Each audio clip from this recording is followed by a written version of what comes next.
નમસ્કાર, કરંટ ટોપિકમાં આપનું સ્વાગત છે. આપની સાથે હું છું પાર્થ મોદી. દર્શક મિત્રો, કરંટ ટોપિકમાં આજે વાત કરવી છે યોજનાઓ માત્ર કાગળ પર, અને જે યોજનાઓ ખરા અર્થમાં કાર્યરત છે તો ક્યાંક એનો કોઈ બીજો લાભ લઈ જાય છે, ક્યાંક ગઠિયો લાભ લઈ જાય છે, તો ક્યાંક એવા ભણેલા ગણેલા કે જેની ઉપર આપણે વિશ્વાસ મૂકીએ છીએ એવા લોકો લાભ લઈ જાય છે, તો ક્યાંક ચોરી છુપે તો ક્યાંક તમને ચીરીને આ વસ્તુ અત્યારે સ્થળે ચોક જોવા મળી રહી છે. એ પછી વાત એવી હોય કે આપણે ઘણી વખત જોયું છે કે ડુપ્લિકેટના નામે ઘણું બધું ચાલે છે. ટોલ નાકું ડુપ્લિકેટ ચાલે, પોલીસ ઇન્સ્પેક્ટરો ડુપ્લિકેટ હોય, અધિકારીઓ ડુપ્લિકેટ બની જાય.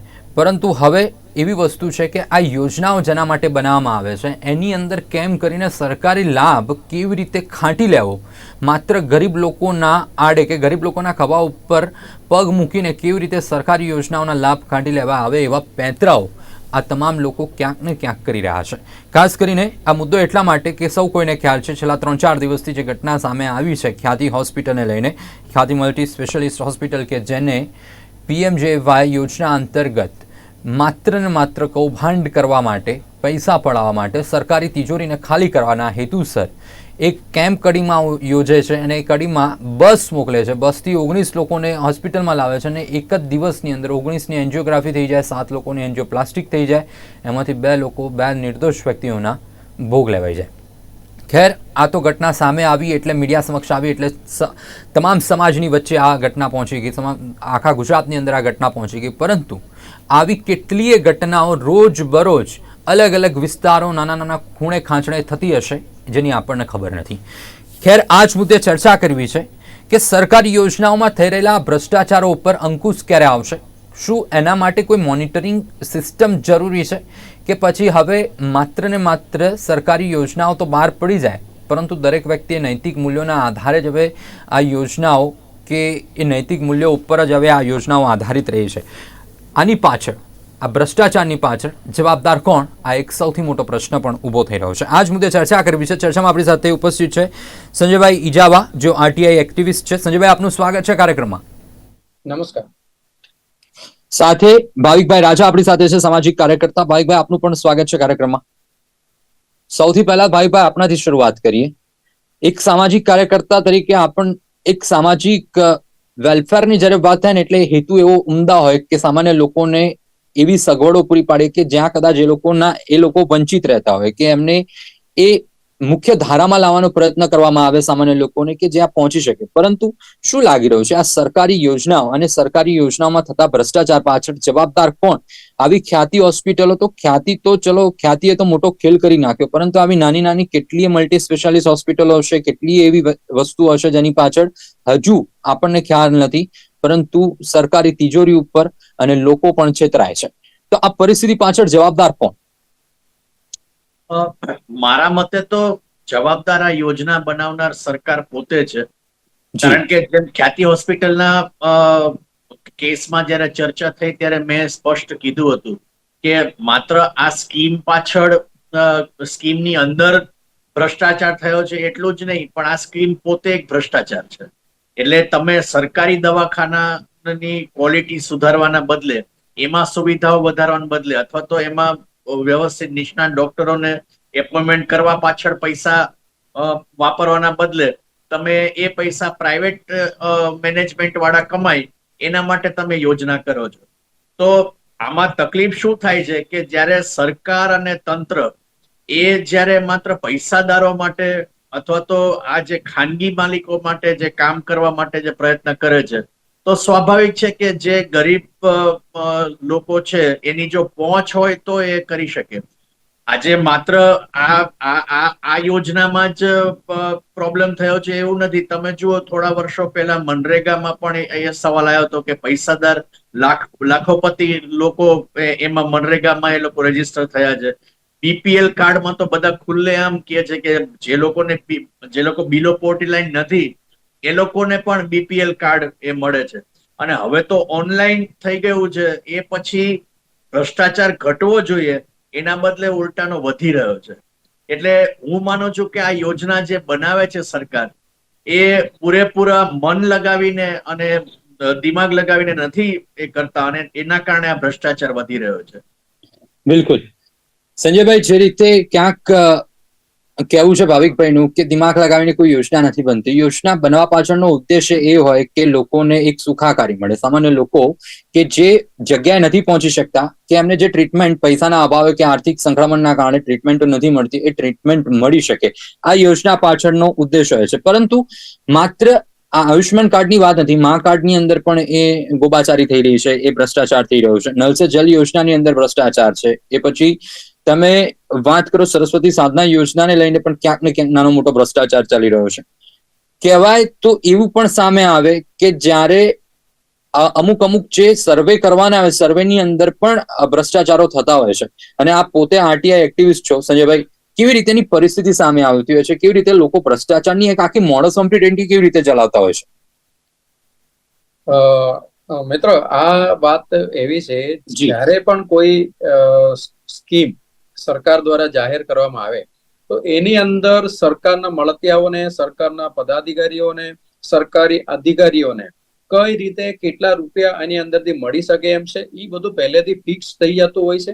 એ ફિક્સ કરીને એ સ્કીમને એ પ્રમાણે એનું કલ્પના રૂપાંતર બનાવવામાં આવતું હોય છે, એક ફોર્મ કરવામાં આવતું હોય છે. એટલે આ એક સ્કીમની અંદર આ અત્યારે અમૃતમ કાર્ડ હોય અથવા આપણે અત્યારે જે આયુષ્માન કાર્ડ જે અત્યારે જે ચર્ચામાં છે એ કાર્ડ હોય, આ કોઈ પણ કાર્ડની અંદર અધિકારીઓ, પદાધિકારીઓ અને હોસ્પિટલોને કઈ રીતે ભાગબટાઈ થાય એના માટેનું પ્રી પ્લાનિંગ કરીને આ આખું નેટવર્ક ચલાવવામાં આવે છે. કારણ કે હમણાં જે મિત્ર વાત કરી એવી રીતે સરકારી હોસ્પિટલોમાં જ્યારે પણ તમે જાઓ તો સરકારી હોસ્પિટલની અંદર ઊભું રહી શકાય એવું પરિસ્થિતિ નથી હોતું. કારણ કે કંઈક ને કંઈક ઉપરથી સ્લેબ તૂટી પડતા હોય, પોપડા પડતા હોય છે, અને એટલી બધી ગંદકી હોય છે, અને અસ્પતાલોમાં ડોક્ટર અવેલેબલ નથી. ડોક્ટર અવેલેબલ હોય તો ઓપરેશન થિયેટરમાં કોઈ અવેલેબલ નથી, અથવા અન્ય કોઈ સુવિધાઓ ઉપલબ્ધ નથી, દવાઓ ઉપલબ્ધ નથી. આ બધી વસ્તુ જાણી જોઈને એટલા માટે કરવામાં આવે છે. આ જે કાર્ડ હોલ્ડર લોકો સીધા પ્રાઇવેટ હોસ્પિટલ પહોંચે, અને પ્રાઇવેટ હોસ્પિટલ વાળા 50,000 નું બિલ જે થતું હોય તો એને 1,00,000-2 લાખ રૂપિયાનું આમ લંબાવીને મોટા બિલ બનાવીને સરકારમાં રજૂ કરે, અને સરકારમાંથી એમને પૈસા મળે. એ પૈસામાંથી બધાના ભાગો થતા હોય છે. તો આ પ્રમાણે સંજયભાઈ, આપને આની અંદર વધુ એક વસ્તુ એડ કરું છું. હાલત સમાચાર એવા પ્રાપ્ત થયા છે કે મહેસાણાની અંદર 5 એવી હોસ્પિટલ છે કે જેણે આયુષ્યમાન કાર્ડ અથવા તો મા કાર્ડની અંદર એવી સરકારની યોજના છે, સરકારની સ્કીમ છે કે એના અંદર કોઈ પણ વ્યક્તિની સારવાર થતી હોય તો એમાં રિપોર્ટથી લઈને કોઈ પણ પ્રકારના ચાર્જિસ નથી હોતા. તેમ છતાં અમુક હોસ્પિટલો દર્દીઓ પાસે માત્ર રિપોર્ટના નામે ચાર્જિસ પણ વસૂલ કરતી હોય છે. હવે એમને 5 ગણી પેનલ્ટી આપવામાં આવી છે. કેમ? કારણ કે ખ્યાતિ હોસ્પિટલનું કૌભાંડ બહાર આવ્યું. એટલે આ રીતેના કૌભાંડો તો છડેચોક ચાલી રહ્યા છે. આમાં નવાઈની વાત એ છે, જ્યારે કૌભાંડો બહાર આવે, પકડાઈને, ત્યારે એને ટેમ્પરરી એનું કેન્સલ કરવામાં આવે છે. જે અમૃતમ કાર્ડ, કોઈ પણ કાર્ડ હોય, એનો જે વાપરવા માટેનો જે લાયસન્સ છે એ ટેમ્પરરી એને કરવામાં આવે છે. અમારે અહીંયા સુરતની અંદર કિરણ હોસ્પિટલ છે. કિરણ હોસ્પિટલની અંદર વારંવાર આવી રીતે પકડવામાં આવેલું છે, અને વારંવાર આવી રીતે દર્દી પાસેથી પણ પૈસા લે છે, અને સરકારમાં પણ પૈસા લે છે. તો આવા બધા કિસ્સાઓ પણ અહીંયા ઓલરેડી રેંકે હાથે પકડાવવામાં આવેલું છે, અને નોટિસ પણ ઇસ્યુ કરવામાં આવેલું છે. પણ આજે સાંજે 6 વાગે એનો હુકુમ આવે છે, ભાઈ આ અમૃતમ કાર્ડ અથવા આ જે આયુષ્માન કાર્ડ તમારે અહીંયા વાપરવા માટેનો અમે પ્રતિબંધ મૂકવામાં આવે છે. તો 6 વાગે આવે ને તો સવારે પાછા 6 વાગ્યા સુધીમાં તો એનું રિલીફ પણ થઈ જાય છે. સવારે 6 વાગે કેન્સલ પણ થઈ જાય છે, પાછું જે હતું ને એવું ચાલુ થઈ જાય છે. તો રાતોરાત આ જે પ્રતિબંધ છે એ કઈ રીતે હટી જાય છે એ કોઈને ખબર પડતી નથી. કારણ કે વારંવાર આ લાયસન્સ કેન્સલ થાય છતાં પણ આ હોસ્પિટલો વિધિન કલાકમાં અથવા 2 કલાક 5 કલાકની અંદર આ લાયસન્સ પાછું મેળવી દે છે. આ એક મોટો ભ્રષ્ટાચાર છે. એક વાર લાયસન્સ સસ્પેન્ડ થાય તો બીજી વાર આ હોસ્પિટલ લાયસન્સ નહીં મળવું જોઈએ, એવું જો એની અંદર જોગવાઈ ઉમેરાશે તો જ આ હોસ્પિટલો થોડુંક તો જો ડરથી આ કામ કરશે. બાકી એમાં કોઈ શક્યતા દેખાતી નથી. સંજયભાઈ, આ જ વસ્તુને આગળ લંબાવતા એક વાત કહ્યું છે. ખ્યાતિ હોસ્પિટલ જે 2022 ની અંદર પણ અગાઉ પણ ખરડાઈ ચૂકેલી છે, એની છબી ખરડાઈ છે. તેમ છતાં પણ ક્યાંક આરોગ્ય વિભાગ કે ક્યાંક સરકાર કે ક્યાંક જિલ્લા પ્રશાસન દ્વારા કોઈ વધારે પડતી ભાર ના લેવામાં આવી, એટલે આ જે ઘટના બની એનું કારણ જ કદાચ આ ઘટના કહી શકીએ આપણે, જેમાં 2 નિર્દોષ લોકોના ભોગ લેવાયા. આ પરિસ્થિતિ છે કે એક વખત કોઈ કંપની કે કોઈ વ્યક્તિ બ્લેકલિસ્ટેડ છે તો પછી એને વારે ઘડીએ રિવ્યુ કે રિન્યુ કરવાની જરૂરિયાત શું છે? એ જ વસ્તુ અહીંયા ઉપસ્થિત થાય છે. એક વાર એને બ્લેકલિસ્ટ થઈ ગયું અને લાયસન્સ કેન્સલ થઈ ગયા પછી ફરીથી એને આપવા માટેનું એટલું તો શું મજબૂરી છે સરકારની એમ. જી. કારણ કે આ એક વિસ્તારની અંદર હજારોનો સંખ્યામાં હોસ્પિટલ છે. હું એક આરટી ની અંદર સિવિલ હોસ્પિટલમાંથી ડેટા મંગાવવામાં આવેલો હતો. એમરજન્સી 50,000 નો એમરજન્સી સારવાર માટેનો સ્કીમ છે. એ સ્કીમની અંદર સુરત સિવિલ હોસ્પિટલની અંદર આશરે 1,000 થી પણ વધારે હોસ્પિટલો એની અંદર રજીસ્ટર થયું છે. અને એ પેટે લગભગ 200 થી 250 કરોડ રૂપિયા પેન્ડિંગ છે. કોઈના 5 લાખ, કોઈના 10 લાખ, કોઈના કરોડ, કોઈના 2 કરોડ, આટલા બધા પૈસા પેન્ડિંગ વર્ષોથી ચાલ્યું આવે છે. અને તોય છતાં હોસ્પિટલ વાળા આ પ્રમાણે હજી કામ કરી રહ્યા છે. તો એવું તો શું નફો છે એની અંદર? તમે 2 વર્ષથી પૈસા એટલા બધા સરકારમાંથી લેવાના પેન્ડિંગ હોવા છતાં હજુ પણ તમે બિલ મૂક્યા કરો. એવું તો કેટલો નફો છે તમને? આ વસ્તુ ચકાસણી કરવા જોગ છે. કારણ કે એક વાર લાયસન્સ કેન્સલ થાય તો પણ વિધિન કલાક કે વિધિન 1 દિવસની અંદર ફરીથી એની લાયસન્સ મેળવીને જ રહે છે. એ પણ શાના માટે થાય છે? એ જ સૌથી મોટો પ્રશ્ન સરકાર ઉપર ઉભો થાય છે. ભાવિકભાઈ, જે રીતે આખી વાત છે, ઘણી વખત એમ થાય કે કોઈ કડક કાર્યવાહી થવી જોઈએ. દુર્ઘટનાઓ એવી થઈ રહી છે. એ પછી તમે મોરબી બ્રિજ કાંડ જુઓ કે પછી વડોદરાની હરણી બોટ કાંડ જોવા, અને એના પછી સૌથી મોટી દુર્ઘટના કે જેણે સમગ્ર ગુજરાતને હચમચાવી નાખ્યું, રાજકોટની ટીઆરપી ગેમ ઝોનની અગ્નિકાંડ વાળી ઘટના. આ પરિસ્થિતિ, અને કેવું થાય છે કે સરકાર આવી ઘટનાઓ બને પછી પાછી સફાળી જાગે, પછી પાછા નિયમો બનાવે, પછી પાછી એસઓપી બનાવે, અને પછી પાછું કહેવાય કે થોડી સમય પછી એ બધું ઠંડુ પડી જાય. આ પરિસ્થિતિ વચ્ચે હવે ખ્યાતિ હોસ્પિટલ સામે આવી. હવે કાર્યવાહીની દ્રષ્ટિએ શું એવી કાર્યવાહી થવી જોઈએ, શું એવી દંડાત્મક વસ્તુ હોવી જોઈએ કે જેના થકી તમામ હોસ્પિટલો કે આવું ભ્રષ્ટાચાર કરતા તમામ જે સંસ્થાઓ છે કે લોકો છે એનામાં એક સરકાર કે નિયમો કાયદા પ્રત્યે ખોફ બેસે? એકચ્યુઅલી આમાં તકલીફ શું થાય છે કે કાયદાઓ તો છે, જોગવાઈઓ છે, અને એ પ્રમાણે જો કામ થાય તો આવી બધી ઘટનાઓ થવાની બંધ પણ થઈ જાય. પણ આમાં મુશ્કેલી શું છે? આપણે મોટા ભાગના સામાન્ય લોકો પણ જાણે છે કે આ ખાનગી હોસ્પિટલ હોય કે ખાનગી કોલેજ હોય, એ બધાના કાં તો ટ્રસ્ટમાં કોઈ મંત્રી અથવા તો કોઈ પક્ષના નેતા એમાં જોડાયેલા હોય, કાં તો એના મિત્ર હોય, અને કાં તો એની સાથે સારા સંબંધ હોય, અથવા તો વધુમાં વધુ એનો હપ્તો કે એને જતો હોય. આપણે ટીઆરપી કાંડમાં પણ એ વસ્તુ જોઈ, આ ખ્યાતિની બાબતમાં પણ આપણે જોઈ રહ્યા છીએ. એટલે તકલીફ શું થાય છે કે કાયદો છે, માન લો કે આનાથી કડક કાયદા કરે, પણ એ કડક કાયદાથી ઉલટાનું જે સામાન્ય માણસો છે એને ઉલટાનું ભોગવવાનું આવે છે. એ લોકો કાયદા એવા નથી બનાવતા કે જેનાથી આ વસ્તુમાં રોક લાગે. એટલે મુશ્કેલી અગેન મેં જે પહેલા ચર્ચામાં કીધું હતું એ જ હું ફરીથી દોહરાવું છું કે આમાં પોલિટિકલ વિલ અને એડમિનિસ્ટ્રેટિવ વિલ એ બંનેનો સદંતર અભાવ છે. એટલે એ લોકો ઈચ્છતા જ નથી કે આપણા સામાન્ય લોકો માટે આ કામ સરળ થાય અને ભ્રષ્ટાચારથી મુક્ત થાય, એવું ત્યાં એડમિનિસ્ટ્રેશન લેવલે કે સરકાર લેવલે ઈચ્છા જ નથી. અને તમામ પક્ષના જે નેતાઓ છે એ બધા જ એના સાથે સંકળાયેલા હોય છે.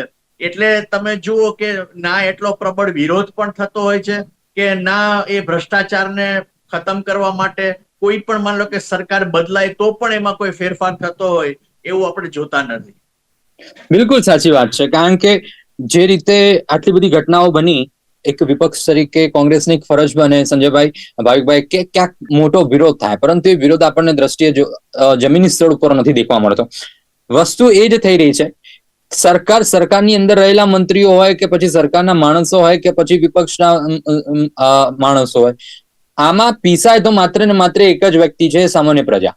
હવે સામાન્ય પ્રજાને એક બાજુ એના માટે યોજનાઓ બને, એને લાભ મળતો નથી, અથવા તો લાભ જેને ખબર છે એને લાભ મળતો નથી, અને કેટલાક તો એવા લોકો છે જેને યોજના વિશે જ નથી ખબર. આ પરિસ્થિતિનું નિર્માણ થાય. હવે જે મોટી મોટી આ સંસ્થાઓ છે એમને યોજના વિશે ખબર છે, એટલે આ મોટા કેમ્પો, એ કેમ્પો ઉપરનું મોનિટરાઇઝેશન કેટલું જરૂરી છે? ભાવિકભાઈ, સંજયભાઈ, આ બંનેને એક કોમન પ્રશ્ન છે કે આટલા મોટા માત્રામાં, અને સૌથી સોફ્ટ ટાર્ગેટ જો હોય ને તો ગામડાના લોકો છે. કારણ કે ગામડાના લોકોને મલ્ટી સ્પેશિયાલિસ્ટ હોસ્પિટલ કે પછી અમદાવાદની હોસ્પિટલ, વડોદરાની હોસ્પિટલ, તો એ ક્યાંક અંજાઈ જાય છે કે ભાઈ આપણે સરસ થઈ જશું, આપણે સાજા થઈ જશું. પણ આવા કેમ્પો ઉપર કેટલું મોનિટરાઇઝેશન જરૂરી છે? આમાં મોનિટરિંગ કરવાની જે વાત આવે, તો જ્યારે આપણે કોઈ પણ જે ખાનગી ઇન્સ્યોરન્સ જ્યારે લેતા હોય ત્યારે ઇન્સ્યોરન્સ કઈ રીતે નકારી શકાય, એને ઇન્સ્યોરન્સ ક્લેમ છે એ કઈ રીતે નકારી શકાય, એના માટે આ જે એનું જે કંપની છે અથવા એના થર્ડ પાર્ટી છે એ કામ કરતા હોય છે. એટલે તમારી પાસે આ ફલાણા એડમિટ થયો ત્યારનો સર્ટિફિકેટ ઘટે છે, અથવા તમારી પાસે આ જે ડિસીઝ છે એ આમાંની અંદર સમાવેશ થતું નથી, અથવા તમે લેટ એડમિટ થયા છે, ઇન્ફોર્મ અમને આવી રીતે પાછળથી કર્યું છે. આવી રીતે કંઈક ને કંઈક બહાના બનાવીને જે પ્રાઇવેટ કંપનીઓ જ્યારે ક્લેમ તમારો નકારવામાં આવે છે, કારણ કે એની પાસે પરફેક્ટ એક ટીમ છે, એને એનાલિસિસ કરવાનું ટીમ છે, એના માટે ઇન્સ્પેક્શન કરવાનું ટીમ છે. તમે મેડિક્લેમ ની અંદર જો કેશલેસમાં તમે એડમિટ થયા હોય તો તમારી પાસે વિઝિટ કરવા માટેનું ટીમ છે, દરેક વસ્તુ માટે ટીમ છે.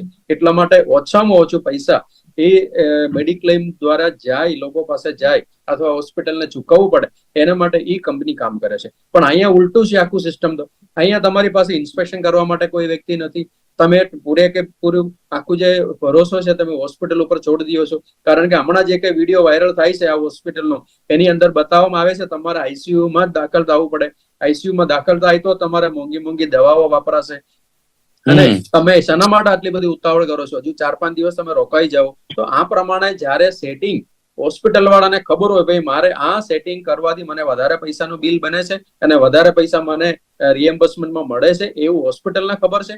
પણ એ ચકાસણી કરવા માટે નથી આપણી પાસે કોઈ સિસ્ટમ, નથી આપણી પાસે કોઈ મોનિટરિંગ કરવા વાળા ટીમ નથી, અને અન્ય કોઈ પણ વ્યક્તિ આની અંદર ઇન્વોલ્વ થતું નથી. ડાયરેક્ટ હોસ્પિટલ અને જે કઈ ડિપાર્ટમેન્ટ છે એ વચ્ચેનો ડીલ થાય છે, અને દર્દીઓને ખબર બી નથી હોતા, અને દર્દીને પેટે કેટલા રૂપિયાના બિલ બન્યા છે, અને દર્દી પાસે એવું પણ પૈસા લે છે ભાઈ આ જે વસ્તુ છે એ આ સ્કીમ ની અંદર સમાવેશ થતું નથી, એટલે તમારે આના પૈસા અલગથી તમારે ભરવા પડે છે.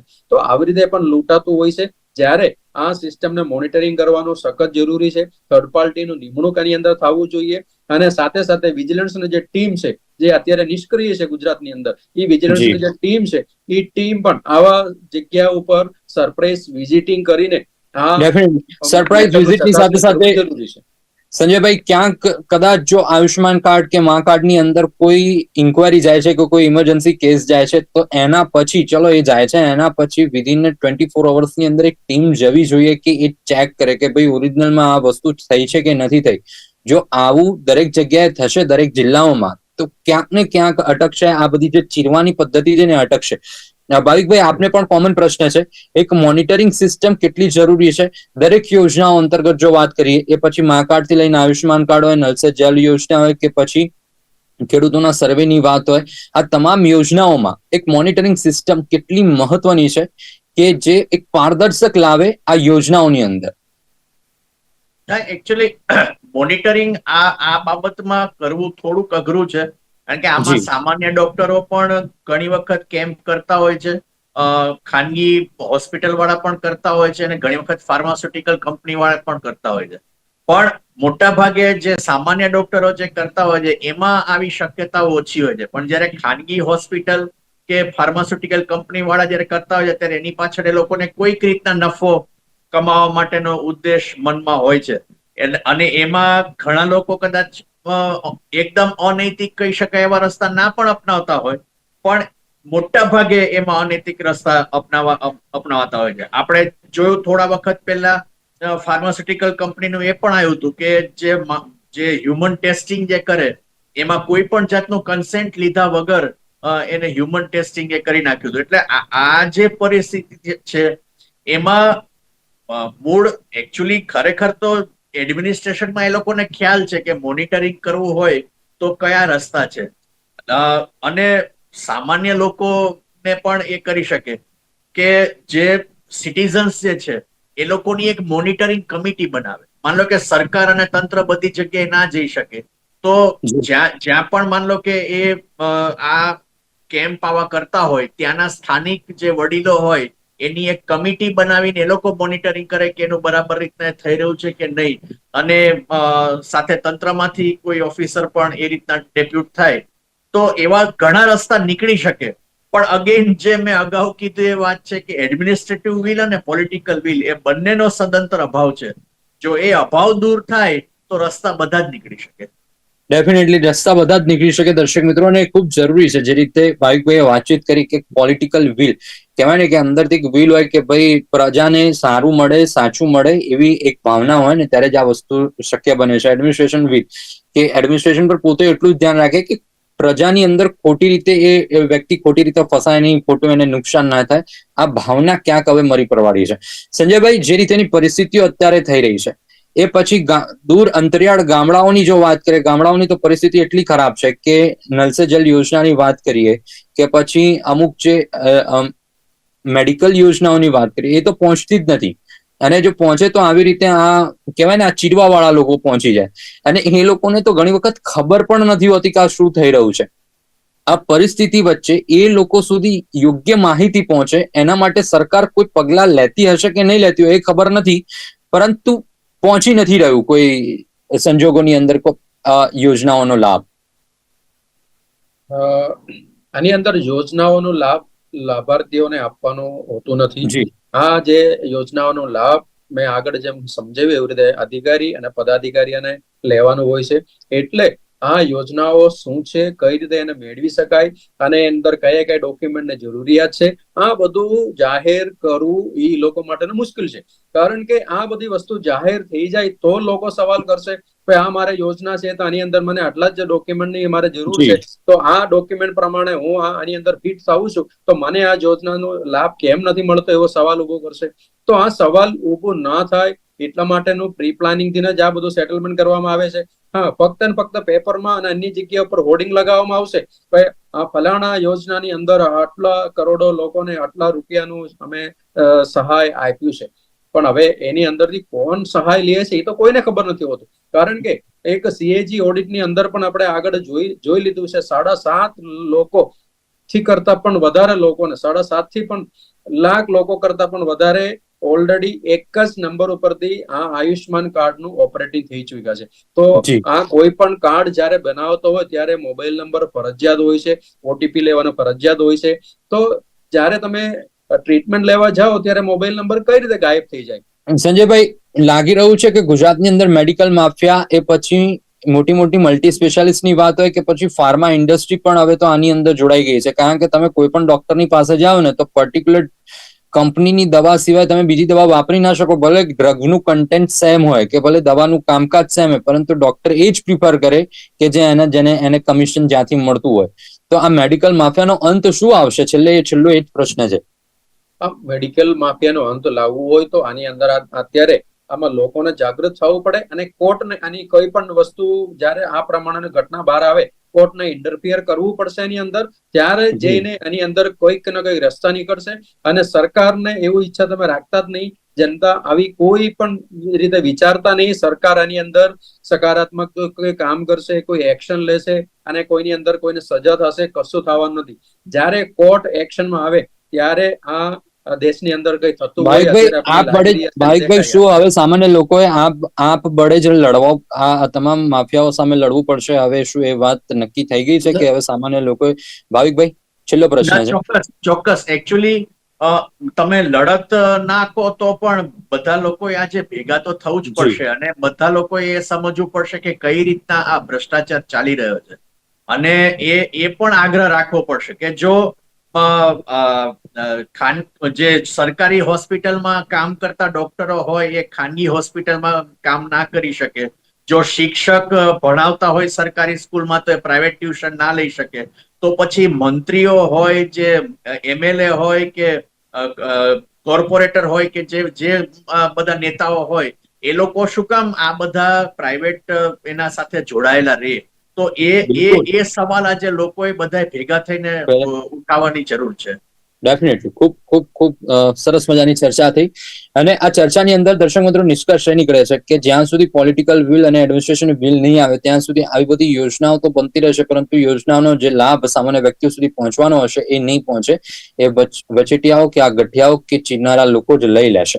એ પરિસ્થિતિનું હવે કેવા પ્રકારનું મોનિટરિંગ સિસ્ટમ થાય છે કે કેવા પ્રકારનું એ તમામ યોજના ઉપર સરકાર હવે નિયમો લાવે છે, એ તમામ વસ્તુઓ જોવાનું રહેશે. પરંતુ ખ્યાતિ હોસ્પિટલે તો આંખો તમામ લોકોની ખોલી દીધી છે કે આવી રીતે કોઈ વ્યક્તિ આવીને તમને તાત્કાલિક લઈ જાય કે આમ કરી દો આમ કરી દો, સેકન્ડ ઓપિનિયન હંમેશા લેજો, સેકન્ડ ઓપિનિયન હંમેશા રાખજો તમારી જોડે. દર્શક મિત્રો, આશા રાખીએ છીએ કે આ ભ્રષ્ટાચાર જે સમાજની અંદર કે રાજ્યની અંદર કે પછી દેશમાં એક દિમકની જેમ ઘૂસી ગયું છે ને દિમકની જેમ કોતરી રહ્યું છે આખા દેશને, એને ક્યાંક હવે પેસ્ટિસાઇડ કરવાની જરૂર છે, ક્યાંક એની ઉપર લગામ લગાવવાની જરૂર છે. એ સમય ક્યાંક ચોક્કસથી આવી ગયો છે. આશા રાખીએ કે આ ભ્રષ્ટાચારનો પણ એક દિવસ અંત આવે એવી આશા સાથે જ કાર્યક્રમને અહીં પૂર્ણ કરીએ છીએ. આપણી સાથે જોડાયા સંજયભાઈ, ભાવિકભાઈ બંને જોડાયા. દર્શક મિત્રોને સરસ મજાની માહિતી આપી બદલ બંનેનો આભાર. Thank you very much. દર્શક મિત્રો, કરંટ ટોપિકની અત્યારની મહત્વની રજૂઆતમાં અત્યારે બસ આટલું જ. ફરીથી મળીશું. નમસ્કાર.